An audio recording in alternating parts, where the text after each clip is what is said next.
नमस्कार दोस्तों, स्वागत है आपका अपने YouTube चैनल बीटीपी इन्वेस्टमेंट में। और आज की इस वीडियो में हम बात करने वाले हैं फार्मा सेक्टर के ऊपर दोस्तों, जहां पे बहुत ही बढ़िया न्यूज आया है फार्मा सेक्टर के ऊपर।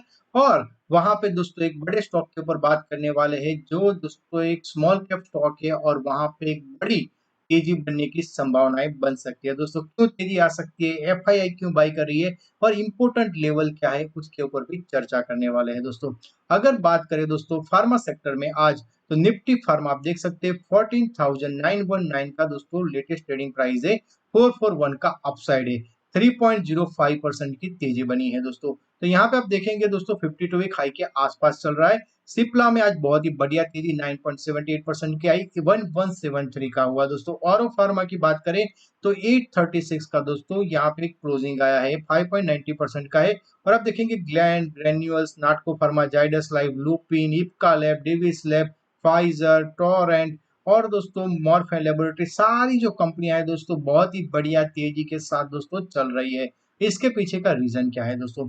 तो यहाँ पे दोस्तों बहुत ही सारे प्रॉब्लम्स थे दोस्तों, रेगुलेटरी रिस्क था, बट उसके बाद भी दोस्तों यहाँ पे आईसीआरए जो क्रेडिट रेटिंग एजेंसी है, उन्होंने दोस्तों पूरा तख्ता पलट कर दिया है फार्मा सेक्टर का। उन्होंने जो रिपोर्ट निकाले वहां पे बोला है, उन्होंने 25 कंपनियों के सैंपल लिए जो almost 60% of overall domestic pharma company, और उनका बोलना है कि 7 to 9% growth in FY24 and financial Y growth is 10%, और इसकी वजह से मार्केट में आई तेजी दोस्तों।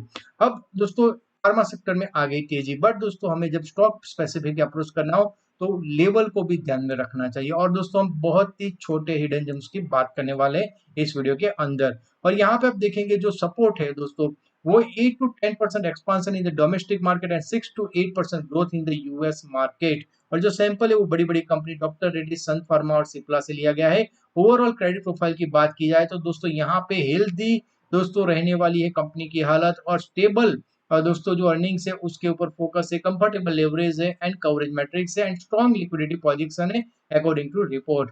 अगर बात करें आईसीआरए असिस्ट वाइस प्रेसिडेंट जो है उनके, उन्होंने बोला है कि जो यूएस मार्केट है वहां से 6 to 8% का ग्रोथ आ सकता है दोस्तों, और डोमेस्टिक मार्केट से बहुत ही बढ़िया मोमेंटम आ सकती है। और ये सारा जो हो रहा है दोस्तों कि वेरियस जो दोस्तों कंपनी है वहां पे प्रॉब्लम्स आ रहे थे, warning letters, import return, USFDA से प्रॉब्लम था, बट वो सारा दोस्तों मीडियम टर्म में ये सारे रिजॉल्व होते हुए आएंगे। और न्यू जो लॉन्चेस है वहां पे दोस्तों आगे मोमेंटम बन सकती है। इवन आर&डी एक्सपेंस जो है वो भी 6.5 से 7% ऑफ रेवेन्यू रहने वाला है, which is a very very good in speciality and molecules products. अब हम बात करने वाले स्टॉक जिसका नाम है मॉर्फेन लेबोरेटरीज दोस्तों। पहले तो ये स्टॉक को डिस्कस करने के पीछे के रीजन क्या है दोस्तों। आज तो मार्केट में तेजी है, फार्मा सेक्टर पूरा तेज है, तो इसमें भी दोस्तों धमाका हुआ, 4.30% की अपसाइड मोमेंटम आई। बट यहाँ पे देखेंगे तो ऊपर का लेवल 31.45 से काफी नीचे भी आया दोस्तों। और काफी स्टॉक आज फार्मा का ये रिपोर्ट के ऊपर बढ़े, बट उसके बाद प्रॉफिट बुकिंग दिखाई दी। पिछले 5 दिनों में प्राइस एक्शन को समझने की कोशिश करें तो म्यूट है, 2.36% की दीजिए।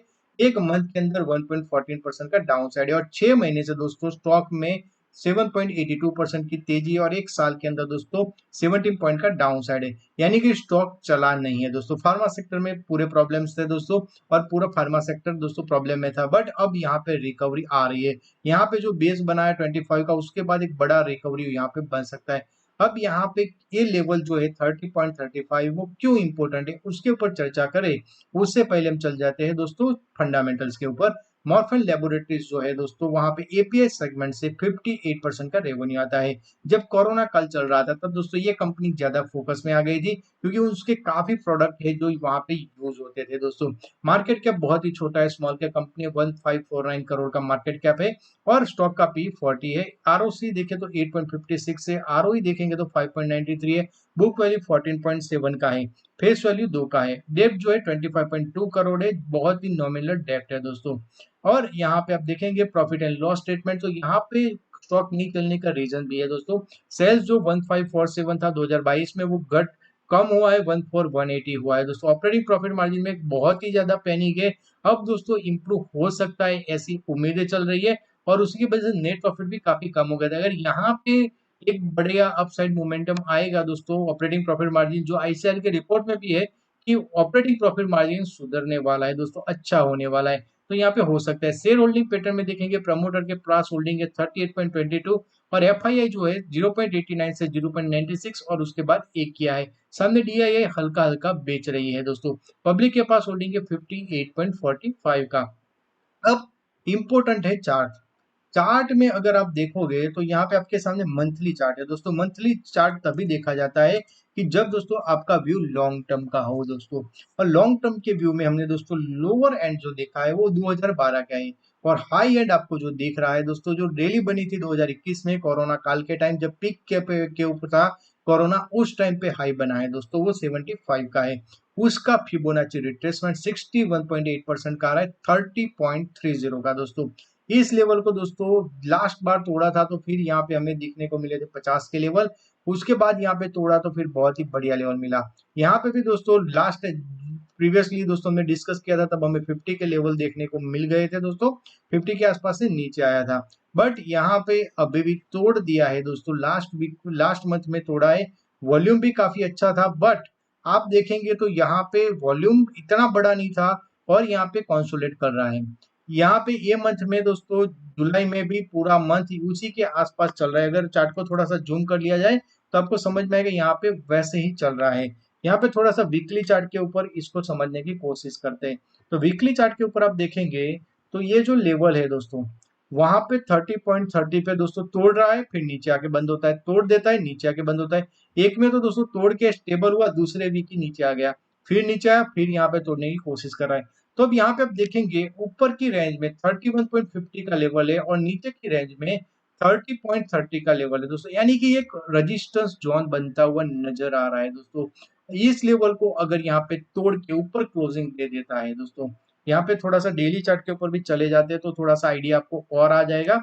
ये आप देखेंगे कि ये जो रेंज बन रही है पूरी रेंज, ये पूरा रेंज में घूम रहा है। तोड़ दिया उसके बाद नीचे आया, फिर ऊपर से टिक नहीं पा रहा है, नीचे आ जाता है, फिर यहाँ पे रेंज में आता है, फिर नीचे चला जाता है, फिर ऊपर आता है, रेंज के ऊपर आता है, टच करके नीचे चला जाता है ऊपर के लेवल को, यहाँ पे आता है टच करके नीचे चला जाता है। अब पिछले 5-6 दिनों की गिरावट के बाद यहाँ पे तेजी बनी दोस्तों। आज रिपोर्ट के बाद काफी अच्छे वॉल्यूम के साथ तेजी बनी यहाँ पे। बट यहाँ पे भी आप ऊपर से देखिए प्रॉफिट बुकिंग प्रेशर आ गया। यानी कि एक चीज क्लियर हो रही है कि 31.50 के ऊपर टिकना यहाँ पे स्टार्ट करेगा। एक बड़े बड़े रेजिस्टेंस का ब्रेकआउट होगा दोस्तों। वो डेली चार्ट के ऊपर नहीं दोस्तों, मंथली चार्ट के वीकली चार्ट के ऊपर नहीं, ये मंथली चार्ट के ऊपर का बड़ा लेवल ब्रेकआउट आएगा दोस्तों।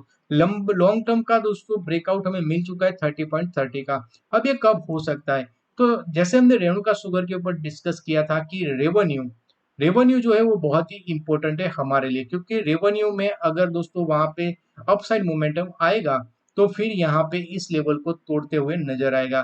क्योंकि अगर ऑपरेटिंग प्रॉफिट मार्जिन जो दोस्तों 6% के आसपास है, अगर वहां पे थोड़ी सी अच्छी उम्मीद दिख रह जाती है तो ये स्टॉक रॉकेट बन सकता है और फिर हमें दोस्तों 38 तक के लेवल ओपन हो सकते हैं दोस्तों। ऐसा मेरा पर्सनल व्यू है दोस्तों, कोई रिकमेंडेशन नहीं है, क्योंकि ऐसा लग रहा है चार्ट के ऊपर कि ये जो स्टॉक है वहां पे दोस्तों एक दमदार मोमेंटम दिख सकती है, क्योंकि ये स्टॉक डिजर्व भी करता है, काफी टाइम से चला नहीं है और यहाँ पे ऑपरेटिंग प्रॉफिट मार्जिन में थोड़ा सा सुधार दिख रहा है दोस्तों। बाकी पेरेंट कंपनियां भी सुधार दिख रही है तो यहाँ पे एक अपसाइड मोमेंटम आ सकता है।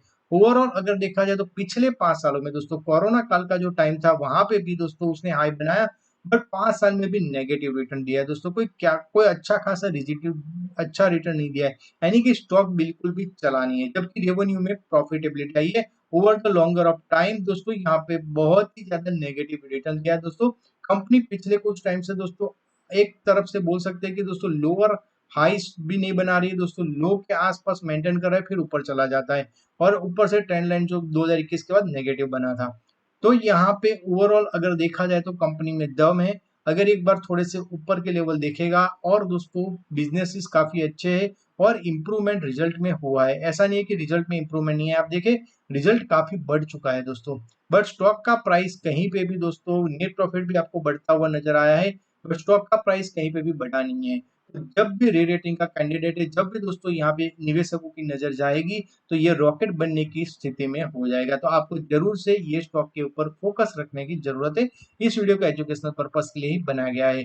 आपको ये वीडियो कैसा लगा आप मुझे कमेंट करके बता सकते हैं और आपको अगर वीडियो अच्छा लगे तो लाइक कीजिए, शेयर कीजिए, सब्सक्राइब कीजिए। मिलते हैं नेक्स्ट वीडियो में। धन्यवाद।